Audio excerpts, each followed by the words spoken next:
the prison hallway come to you? It just came and staring? That was where it started, and those are the sort of the mysterious parts of it. Sometimes there's no way to say where things come from. I know that back around 1976 or 1977, I had a Honda 500 motorcycle, and it started to miss and jerk, and I didn't really know how to fix it. I messed around with it a little bit, and this guy said, well, there's a fellow about 7 miles up out in the woods who's really good with small engines, and he's got this unique way of doing business.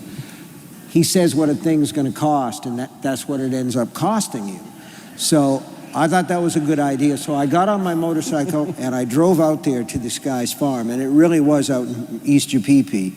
So I got out there, and there was a little tiny farmhouse, and there was this big barn, and I could hear him inside working with stuff. I got into the dooryard, and the motorcycle died on me. And out of this barn came the biggest goddamn St. Bernard dog you ever saw in your life. And he started to walk toward me, and I hear, and you know their eyes are sort of pussy. Have you ever noticed that about St. Bernards, particularly when it's warm? They kind of get this gluck coming out of them. And the guy who ran the place came out. He was wearing overalls, and he had an adjustable socket wrench on a ball thing. And he said, "Oh, that's Buster. He does that to everyone, but he loves people. He won't hurt you."